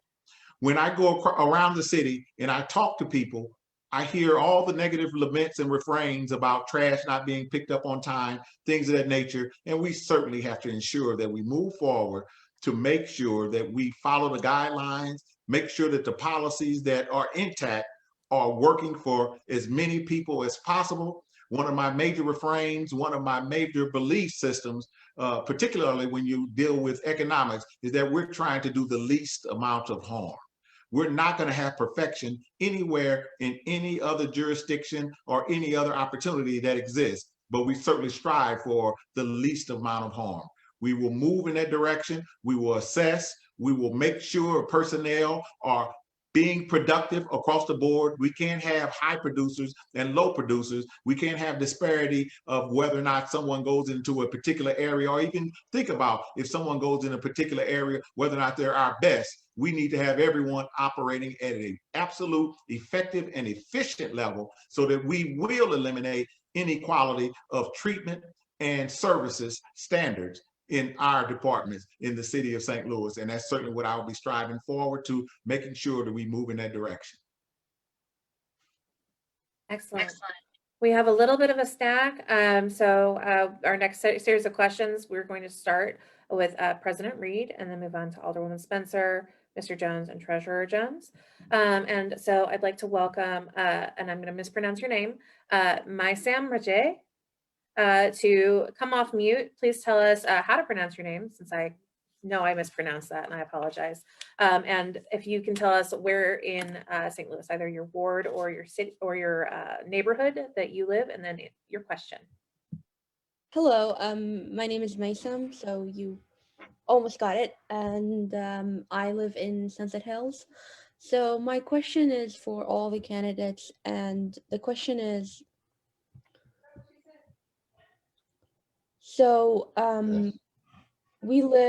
Indigenous communities around the country have been and continue to be leaders in the movement toward climate justice. What relationships do you have with the rightful owners of this land, which is Kickapoo, Sioux, Miami, and Quapawa? And I'm sorry if I pronounce any of those original landowners, people to whom this land belongs to, and how will you use those relationships to ensure a just transition to a more sustainable future? Thank you. President Reed. Well, first, thanks for the question. I'll be honest with you. I don't know that I have any relationships with any of those rightful landowners. But if you have followed me at all throughout the years, I'm always open to working with anybody, especially those people who have been oppressed, who have not been able to have justice, and who deserve to have justice delivered. So I would be willing to work with anyone to achieve climate justice. We cannot clean this planet, and we cannot turn this planet better than what we received it without some help. This takes a true partnership, everyone working together collaboratively. Just like when we're addressing the issues of COVID-19, it takes everyone doing the right thing to make an impact. The climate is infinitely larger than COVID-19. You can't even compare the two.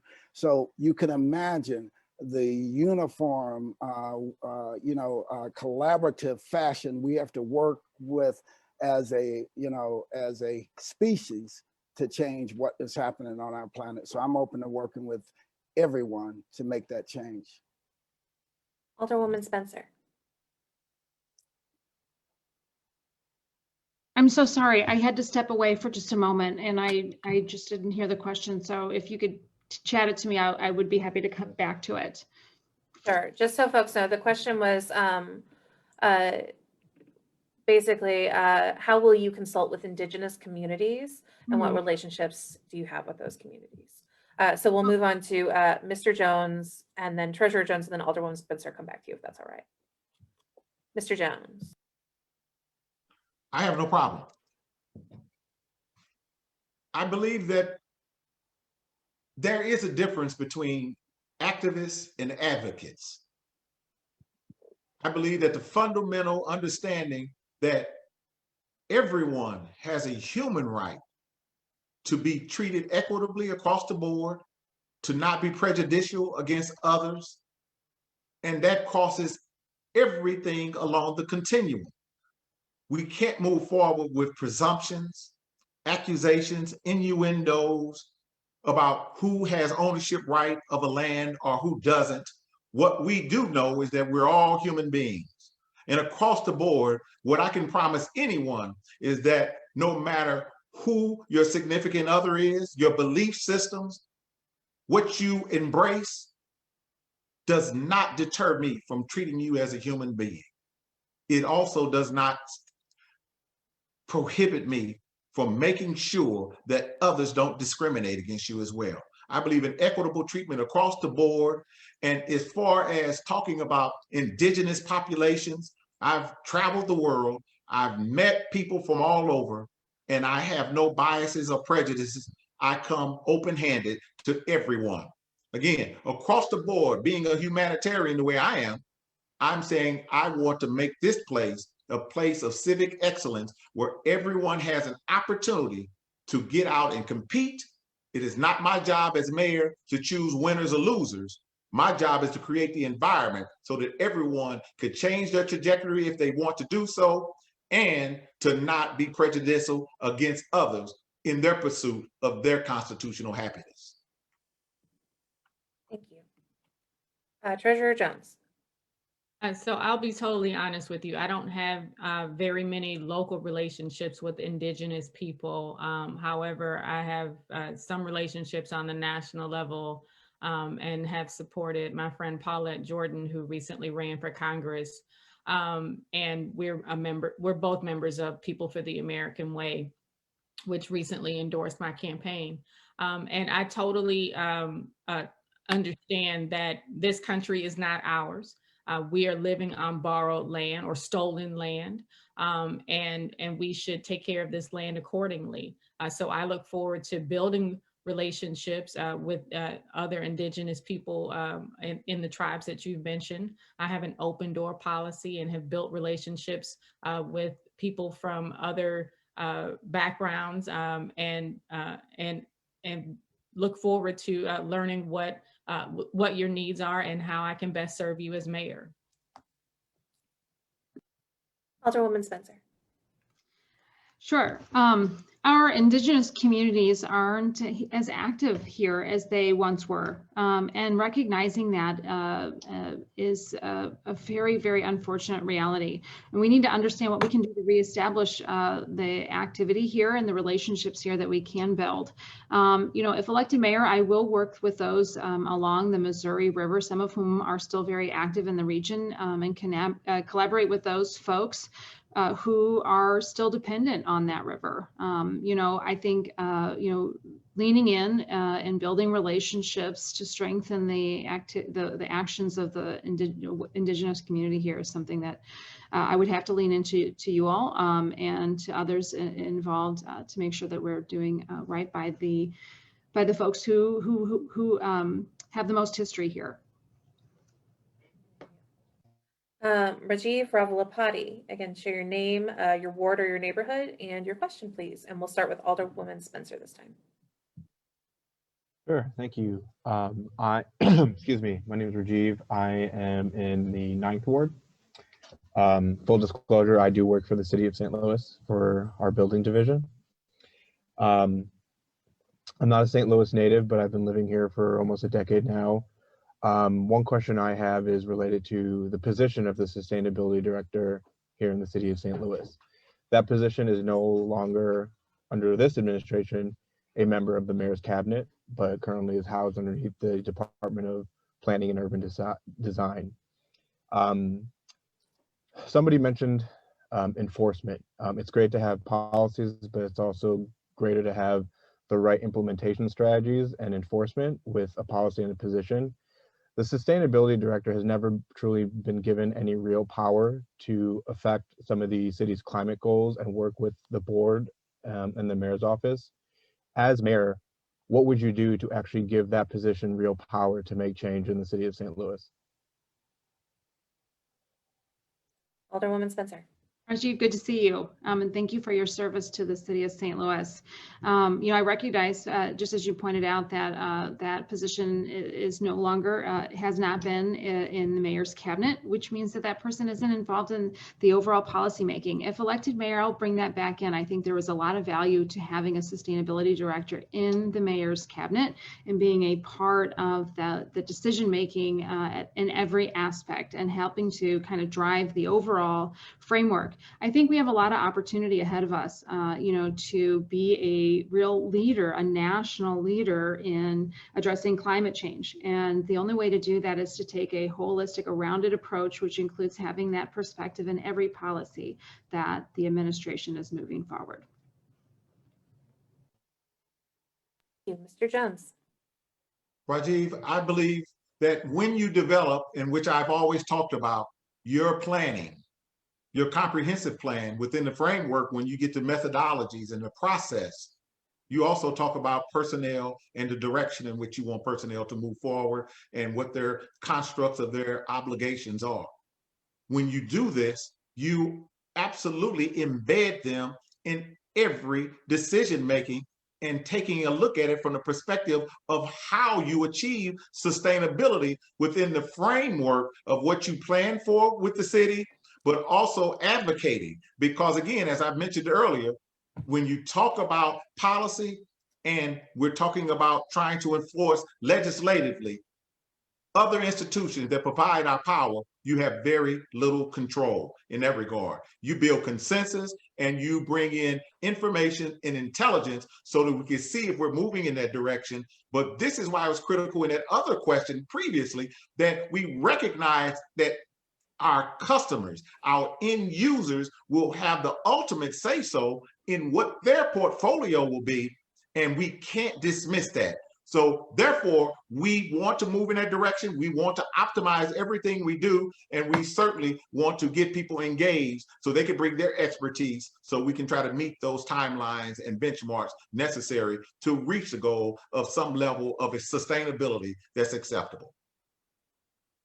Treasurer Jones. Hi, Rajiv. Thank you for that question. I would definitely look into bringing back that position and have that person also work with the deputy mayor of racial equity so we can make sure that two things happen, that we are making decisions that put racial equity at the center and sustainability at the center, and making sure that we are following the or updating the 2013 sustainability plan, looking at what other studies that have already been written to address sustainability in our city, and actually moving towards hitting the goals outlined in the several plans and reports that have already been written about how we should be moving to our sustainability goals. So I would definitely consider bringing that position back and giving that person some real power and some real teeth to make sure that we're reaching our sustainability goals. President Reed. All right, thank you. First, thanks for the question, Rajiv.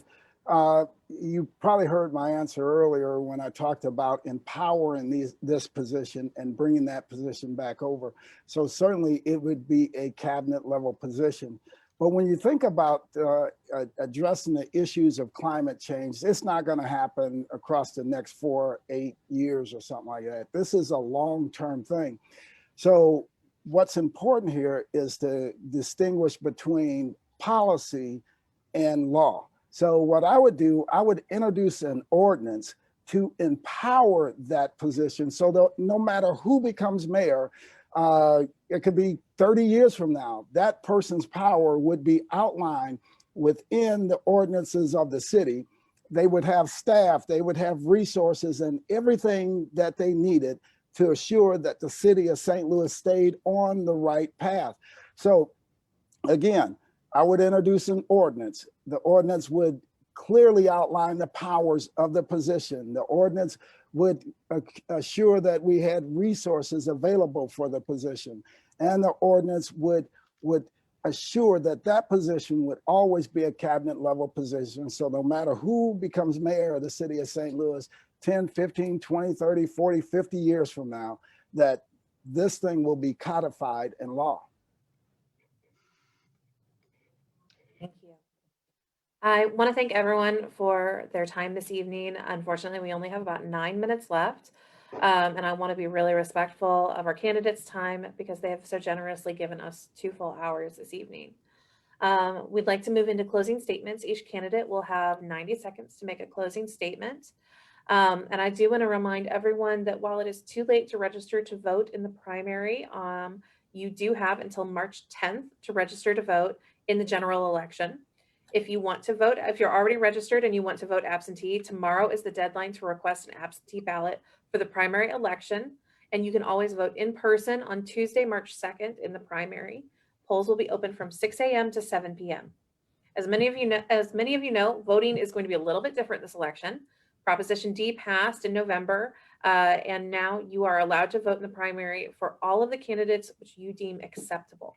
So you will have 4 choices of candidates that you've seen tonight. You can choose up to 4 or as few as 1 of those candidates that you would like to vote for in the primary. The top 2 candidates will go head to head in a runoff election for the general election on April 6th. If you want to learn more about this process, you can visit stlapproves.org or the City of St. Louis Board of Elections for more information and to see a sample ballot. Now it's time for closing remarks. We'll start with Mr. Jones. You have 90 seconds. I thought you were going to change the ending, rotate the end. Did you start last time? Yes, I did. Oh, I'm so sorry. Treasurer Jones then, thank you. Well, thank you everyone for coming, and thank you for hosting to the Sierra Club.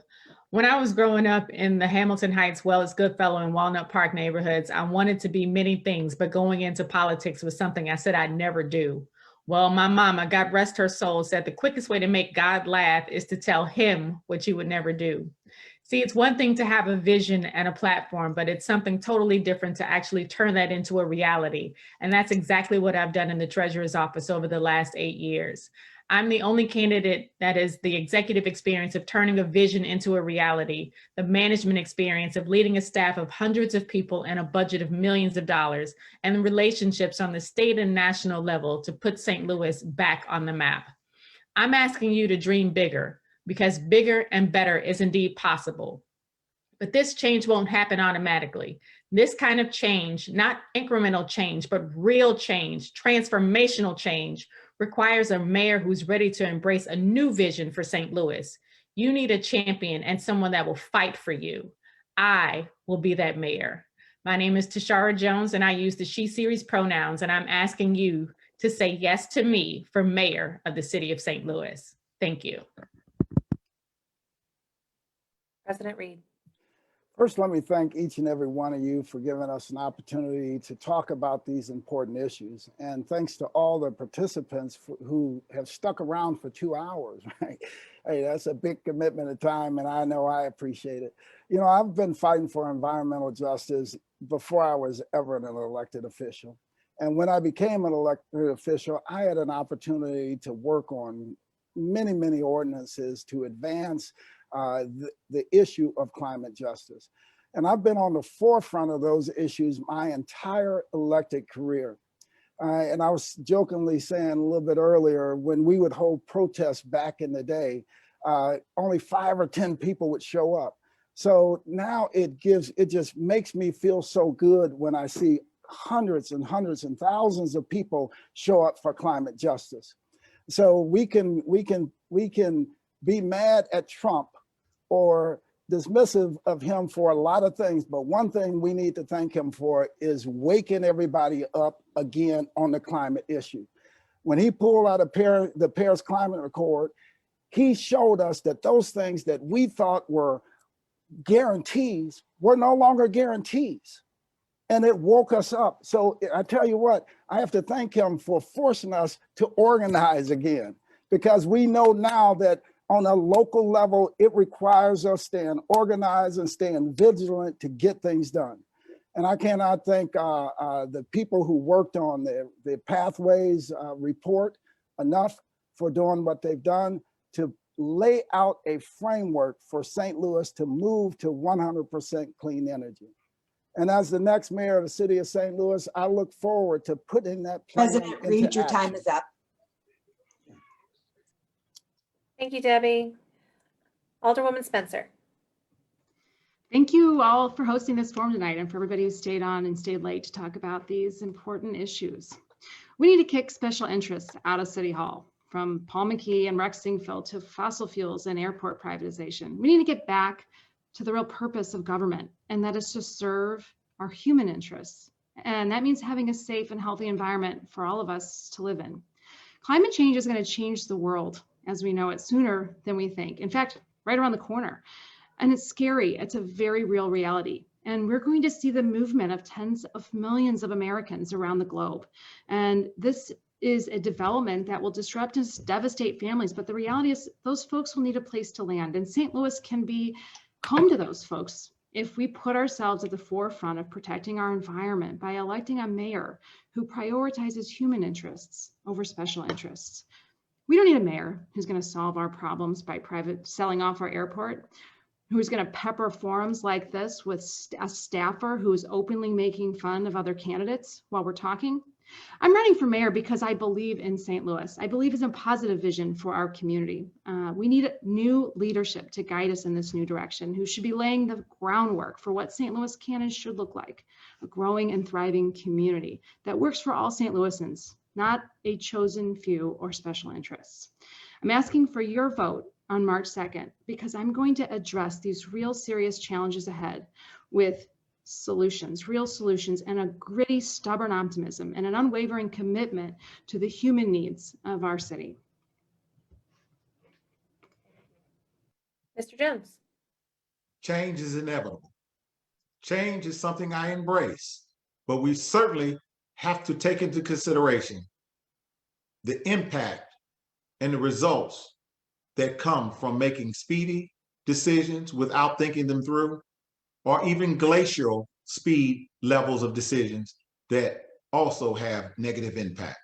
If there's one thing I've learned from my dad, what I've learned in graduate school, is that what you want to be able to do in life is to reduce the amount of negatives that come from a decision. You want to do the least amount of harm. Currently, our city is plummeting. It's plummeting at a very fast pace. Over 66 years is plummeted from a population of close to 1 million to now we're close to about 200-something thousand. It didn't get there by default. It got there because of politicians have set this city up to fail based off of lip service, some level of incompetence, in which I can't measure, and absolute disregard for the total population of the city to get us ready to be advantage of the 21st century and all of the pluses that are encompassing what's available.